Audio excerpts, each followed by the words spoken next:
Welcome to the 1 Hour Guide by Anil Nathu, and today we're going to be taking a deep dive into Jonathan Jay's Business Buying Strategies, How to Buy a Business Without Risking Your Own Capital. It's a bit of a mouthful, the 1 Hour Guide version. Yes. So our mission today for you, the learner, is pretty straightforward. We want to really try to distill the core wisdom, the crucial insights, and the fundamental lessons that Jonathan Jay shares in his guide. And we want to provide you with a clear and concise understanding of how to acquire businesses without putting your own personal, finances on the line. Yeah. Really, this is about understanding, a powerful alternative to the traditional startup route and gaining, sort of immediately useful knowledge all within our deep dive today. Yeah, and I think, the book itself, Business Buying Strategies, it really cuts to the chase and shows you a very kind of practical path, to owning businesses, often ones that aren't performing to their full potential without needing to invest your own savings. Yeah. And really kind of focusing on achieving financial freedom through smart acquisitions. Yeah. And, to give you a real taste of what we're talking about, Right. a real world example from Jay himself, he bought a business that was generating a massive 4.7 million pounds in revenue. Wow. Right. That's not small change, but was actually losing money, and a purchase price, just £1. Boy. Okay. Right. Now, here's where it gets fascinating. In less than a year, he didn't just stop the losses. He transformed it into a company making over £2 million in EBITDA and then sold it for a significant seven-figure sum. Wow. Amazing. And I think that story perfectly encapsulates, the core possibilities that the 1 Hour Guide by Anil Nathu explores. Yeah. So let's kind of unpack the main pillars of this approach. What's the fundamental shift in thinking he advocates? Yeah. So I think the first key shift is adopting what Jay terms the dealmaker mindset. Okay. So think of it as moving from the mindset of a builder to that of a buyer. So instead of starting from scratch, the focus becomes, identifying and acquiring existing businesses that already have a market presence. They've got a proven business model.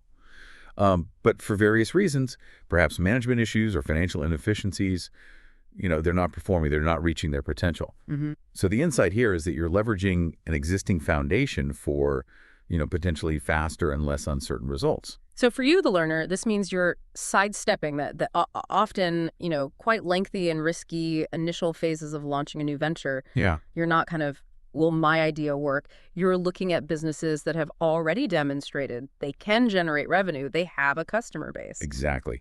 And a cornerstone of this strategy, as the title of the book suggests, is buying without personal capital. Right. And this isn't about securing, huge personal loans.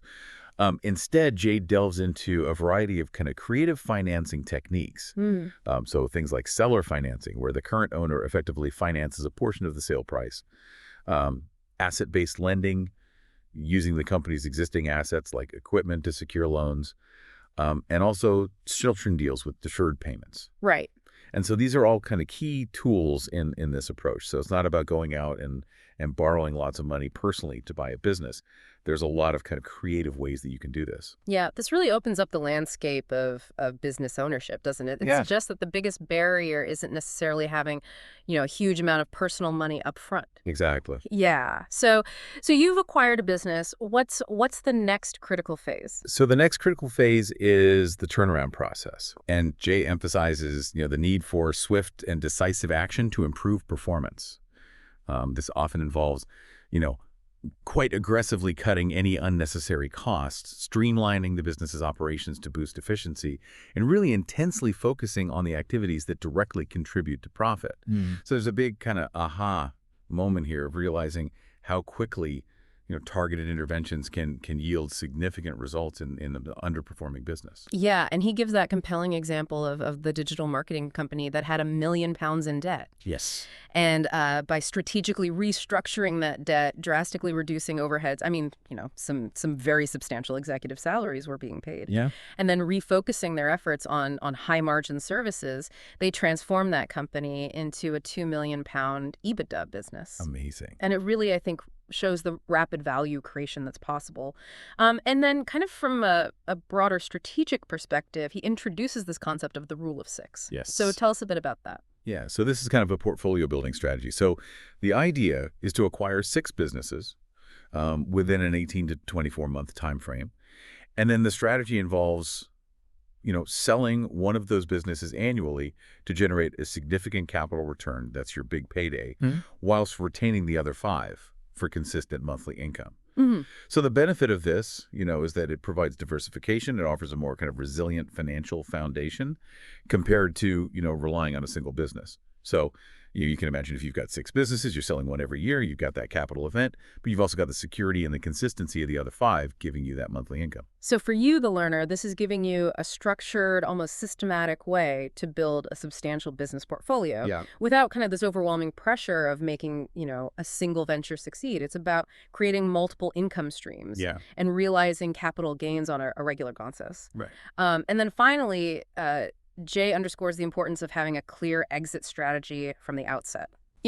The ultimate goal isn't necessarily to run these businesses indefinitely. Yeah. Instead, the focus is on actively increasing their value with a specific plan to sell them either to another company or, a larger organization for a substantial profit in the future. So this long-term strategic mindset is fundamental to the entire approach. Yeah, I think a lot of people, when they think about buying a business, they think about, okay, I'm going to run this business for the next 5, 10 years. Yeah. But, the deal maker mindset is, what's my exit strategy? Am I going to increase the value of this business so that I can sell it for a profit in the future? Okay, so those are kind of the core concepts. Let's delve a bit deeper into what Jay calls the foundations of deal making. Okay. So the first one he talks about is the smarter path to entrepreneurship. Yeah. What's the core of his argument there? Essentially, Jay argues that buying an existing business often represents a more efficient and less risky route to entrepreneurship than starting one from the ground up. Right. So as we've discussed, you bypass the often challenging startup phase, you gain immediate revenue, and crucially, as the book title emphasizes, it doesn't necessarily require your own personal capital. That £1 deal example we mentioned earlier where, a loss-making but high-revenue business was acquired, I think powerfully illustrates the potential of this approach. Yeah, and so if you're not building from scratch, then what kind of mindset and attitude of a deal maker does he emphasize as being essential for success in this area? Yeah, so he highlights several crucial traits. And first and foremost is confidence and decisiveness. Okay. So, deal makers often encounter time-sensitive opportunities, and they need to be confident in their ability to assess a business's potential quickly and act decisively to secure the deal, before someone else does. Makes sense. Hesitation can mean missing out. What other key attitudes are there? Yeah, so another key one is a people-first approach. Okay. And Jay emphasizes that these deals are fundamentally about people. So, sellers are often more willing to agree to favorable terms if they trust you, if they believe you will be a good steward of their business and treat their employees well. So it's not just about, the financial transaction. It's about building rapport and understanding the seller's needs on a human level. Yeah, that's interesting. I mean, you don't immediately associate business acquisition with such a strong focus on the interpersonal relationships. Yeah. But yeah. Yeah, I think it's a recurring theme in Jay's guidance. Okay. He also stresses the importance of the ability to let go and delegate. Right. So, unlike perhaps some traditional entrepreneurs who feel the need to control every detail, Yeah. Successful deal makers focus on the overall strategy and they build strong teams to manage the day-to-day operations of the acquired businesses. And this frees them up to pursue new opportunities. So, think of it like, being the conductor of an orchestra, guiding the different sections, rather than playing every instrument yourself. So a shift from being an operator to being more of a strategic owner and manager. Most likely. Yeah. And then finally, a willingness to ignore myths is crucial. Okay. There are many common misconceptions surrounding business acquisition. That you need vast amounts of personal wealth or deep expertise in a specific industry, or that it's, this incredibly complex process only for large corporations. Mm-hmm. Jay actively debunks these myths and argues that with, the right mindset and the strategies that he outlines, individuals can successfully navigate this world. Okay, so you've cultivated the right mindset. What's the next foundational step in becoming a successful deal maker? Yeah. So it's about creating your perfect life through deal making. Okay. And this involves a crucial step that many overlook, and that is defining your ideal lifestyle and your financial goals, before you even begin looking for businesses to buy. So it's not just about making money. It's about designing a life that aligns with your values and aspirations. So by having this clarity up front, considering things like, your desired work hours, your level of involvement in the businesses, your target income, the kind of impact you want to make, you can then strategically align your business acquisition strategy with these personal priorities. So, not every business opportunity will, contribute to your ideal life. So having this initial clarity helps you to be much more selective in your pursuits. Yeah, that puts a very personal and intentional spin on the whole process. Yeah. It's not just about finding any business; it's finding businesses that serve a larger life vision. So you've got a clear picture Yeah. of the life you want to create. What's next? So the next step is to clarify your deal-making strategy. And this involves identifying how your own unique strengths and skills, perhaps in areas like sales, marketing, finance, or operations, can be best leveraged when acquiring businesses. So, for example, if you have a strong background in streamlining operations, you might specifically target businesses with clear inefficiencies in that area. Um, Jay also outlines different acquisition models, such as acquiring profitable businesses for stable income, targeting distressed businesses for high potential turnarounds, or making what he calls bolt-on acquisitions to integrate with and rapidly scale an existing business that you own. So to make these kind of more tangible, a profitable acquisition might be a well-established local service business, Right. while a distressed one could be a struggling manufacturing company with outdated equipment, but a strong underlying product. And he also emphasizes focusing on industries with inherent advantages like recurring revenue, high customer loyalty, and scalability. He gives examples like SaaS companies, specialized service providers, certain healthcare-related businesses. Right. And then finally, a key part of clarifying your strategy is proactively developing a pipeline of potential deals rather than passively waiting for them to surface. Okay, so you've got the foundational understanding, you've got a clear strategy. How do you actually go about finding and evaluating deals? And he starts by revisiting the DMA rule of six, right? Yeah, so the DMA Rule of Six is really central to Jay's kind of portfolio approach. Right. And it's about, building a resilient and wealth-generating stream of incoming capital. So just to quickly recap, it involves acquiring 6 cash-flowing businesses within an 18 to 24-month window. And the core idea is then to strategically sell one of these businesses each year. Right. To generate a significant capital event, that's your big payout, whilst maintaining a core group of 5 businesses that provide ongoing monthly income. And this diversification, across multiple businesses really helps to mitigate risk and create a more stable financial foundation than relying on the success of a single enterprise. Right. So it's kind of akin to, building a diversified investment portfolio on the stock market, but, you have direct ownership and control. Yeah, it's like creating your own private equity firm on a smaller, more personal scale. Yeah. So where do you actually begin the process of finding these businesses to acquire? Yeah, so Jay outlines several kind of key avenues for what he calls deal origination. Okay. So, traditional business for sale websites can be a starting point, although, he cautions that these listings can often be overpriced and attract a lot of competition. He strongly advocates for the power of direct outreach to business owners who might be considering selling even if they haven't formally listed their business for sale. Yeah. But a lot of the best deals happen off-market. Building relationships with business brokers, accountants, lawyers, and other business advisors can also provide access to unlisted opportunities.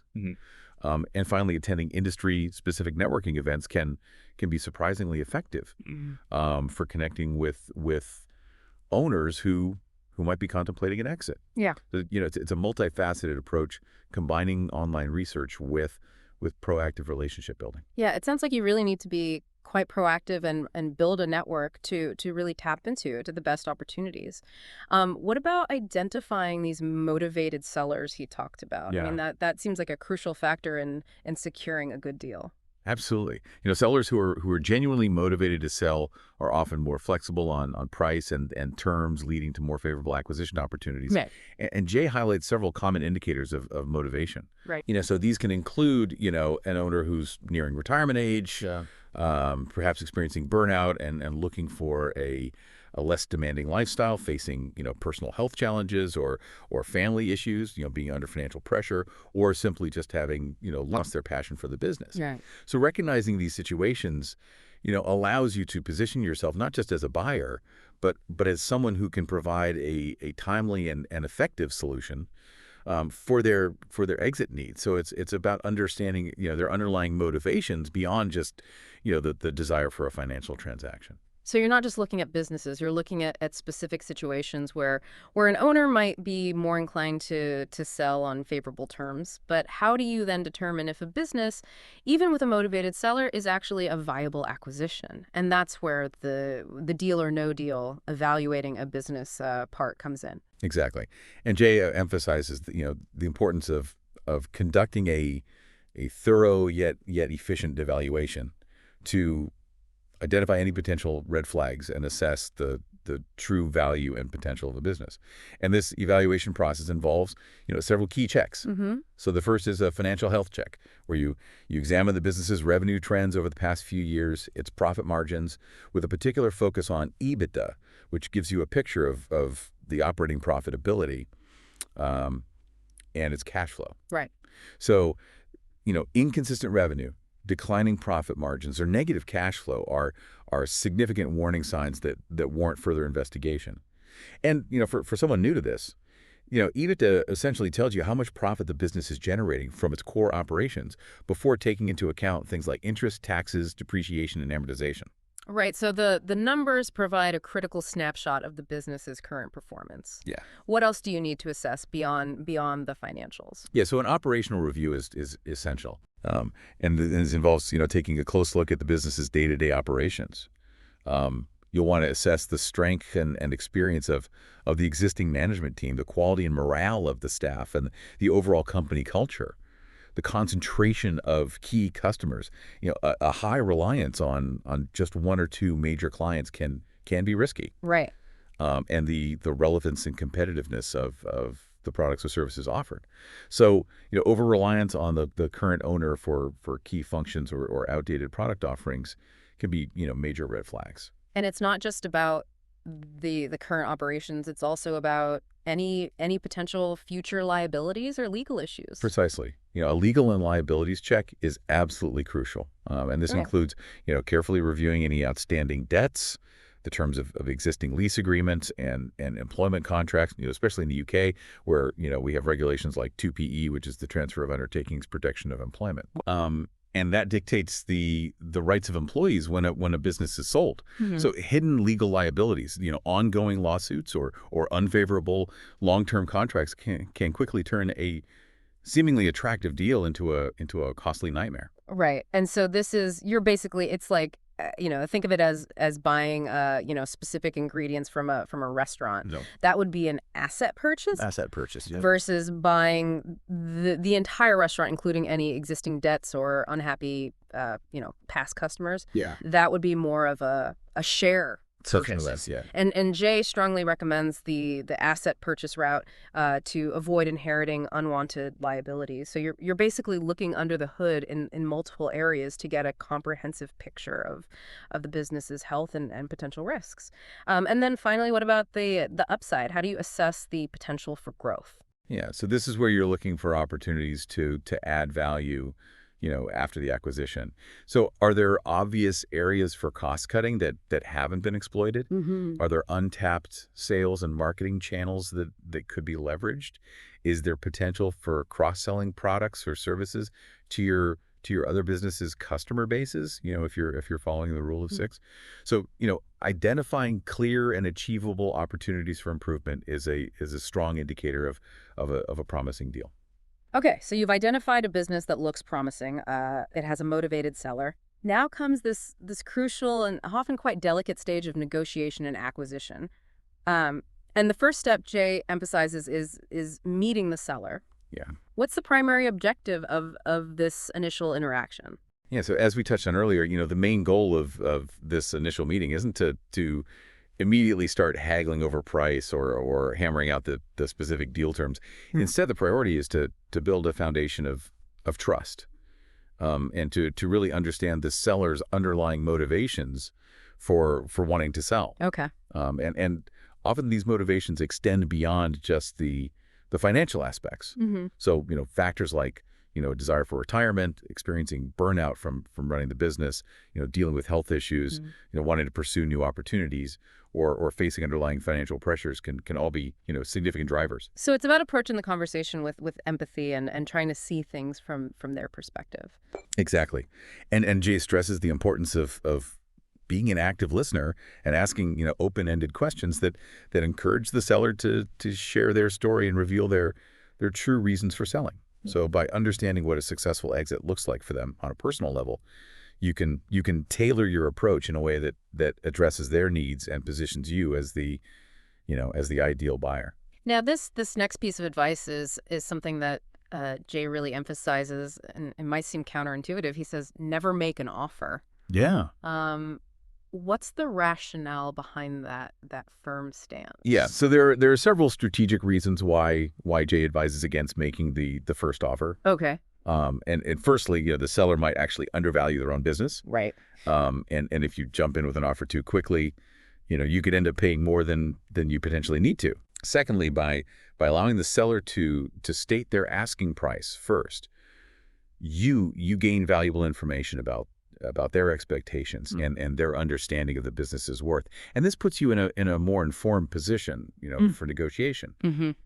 And then thirdly, the initial price the seller throws out can often reveal their level of motivation and their underlying needs. Right. So, if it's wildly inflated, it might signal unrealistic expectations, whereas a more reasonable price could indicate a strong desire to sell. So it's a clever way to gain leverage and information without committing yourself prematurely. So when the seller inevitably asks, what are you thinking of offering? Yeah. How does Jay suggest you respond effectively? Yeah. So Jay recommends kind of skillfully deflecting the question back to so you can ask things like, well, you've run this business for many years. What do you believe it's worth in the current market? Mm-hmm. Or, what price are you hoping to achieve with the sale? Or even, if we can structure a deal that meets your other needs and ensures a smooth transition, what kind of figure would make you happy to move on? Right. So, the goal is to get them to anchor the price first. Right. And if their initial asking price seems, too high, avoid getting into a direct argument about valuation at this stage. Mm-hmm. Instead, politely ask them to walk you through, how they arrived at that particular figure. And often, this process can lead them to reconsider their valuation, especially if they're genuinely motivated to sell. Okay, so you've navigated that initial price discussion without making an offer. You need to actually close the deal. Yeah. And this is where Jay delves into the realm of creative structuring. Yeah. What does that involve? Yeah, so this is where you can really get creative, in structuring the acquisition in a way that minimizes your upfront financial risk and aligns the seller's interests with the future success of the business. And Jay outlines several key techniques. So one important method is deferred payments, often referred to as seller financing. So instead of paying the entire purchase price up front in cash, you negotiate to pay a portion of it over time, often funded by the future cash flow generated by the business itself. So for example, in a £500,000 deal, you might propose paying £50,000 up front, with the remaining £450,000 paid in monthly installments over a set period, say 36 months. Right. So this approach, conserves your immediate capital, but it can also be, appealing to the seller as it can provide them with a stream of income over time. And then another, really crucial aspect is understanding the fundamental difference between an asset purchase and a share purchase. Right. And Jay strongly advises opting for an asset purchase whenever possible. Mm-hmm. So in an asset purchase, you only acquire the specific assets of the business, such as equipment, customer lists, intellectual property, but you generally avoid inheriting, its existing liabilities, debts, and potential legal issues. Right. Whereas, buying buying shares, you're buying the entire company, including all its history, both good and bad. Yeah, that distinction between asset and share purchase seems incredibly important for mitigating risk. What other creative deal structures does Jay highlight in his guide? Yeah, so pay-for-performance deals are another innovative strategy, and this is particularly well suited for acquiring underperforming businesses Yeah. with significant turnaround potential. Yeah. So in this type of structure, you might pay a relatively small amount up front, Yeah. even as little as £1, as in some of Jay's own deals, with a much larger earnout payment that is contingent on the business achieving specific future profit targets. Mm-hmm. So this structure heavily aligns the seller's future financial outcome with your success in improving the business's performance. Right. And then finally, equity rollover involves you acquiring a majority stake in the company, whilst the seller retains a minority share. So this can reduce your upfront cash outlay. And it can also keep the seller, invested in the continued success of the business as their future returns are tied to its profitability. So it's all about structuring deals in a way that minimizes your risk, maximizes your potential return, and often involves the seller in the future success of the business. Okay, you've successfully acquired the business. Now comes the critical stage of turning the business around. And Jay emphasizes, fast, practical strategies for this phase. Yeah. What are some of the key actions he recommends taking, immediately? Yeah, so the initial focus needs to be on quickly stemming any significant financial losses. Okay. And Jay strongly recommends immediately, slashing overheads. Right. And this involves a rapid and ruthless identification and elimination of all non-essential costs. So think about things like expensive and underutilized office spaces, unnecessary company perks, inflated salaries for non-critical roles, redundant software subscriptions. He shares that striking example of the digital marketing company where we're simply cutting excessively high executive salaries resulted in an immediate saving of £800,000 per year. Yeah, that's a massive impact from just one area. Yeah. What else needs immediate attention? Yeah, so you need to quickly focus on profit-driving activities. Okay. So this involves, identifying which products, services, and customer segments are the most profitable, and then concentrating your resources and efforts on those areas. This might even involve discontinuing loss-making offerings or shedding unprofitable customer relationships, to streamline operations and improve overall profitability. And then finally, restructuring staff and operations is often a necessary step. And this could involve making difficult decisions about replacing underperforming individuals, empowering and rewarding high-performing employees, and streamlining internal processes to eliminate inefficiencies and improve overall productivity. Now, implementing these kinds of changes can often face resistance from within the company.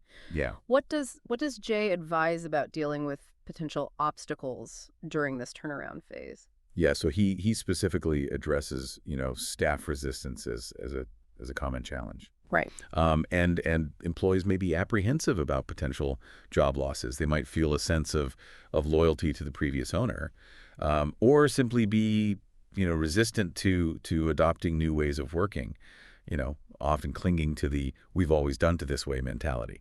Mm-hmm.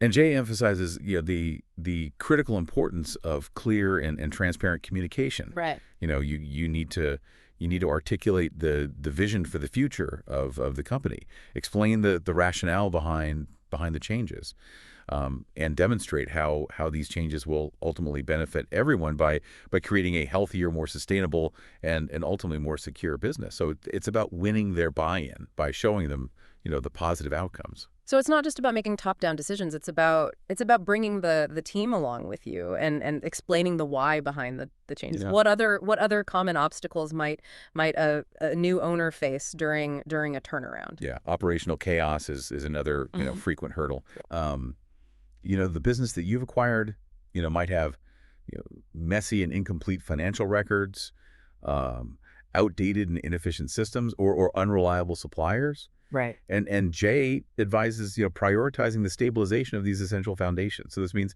getting a firm grasp on the finances, upgrading critical systems, and renegotiating supplier contracts to establish, more favorable and reliable terms. So addressing these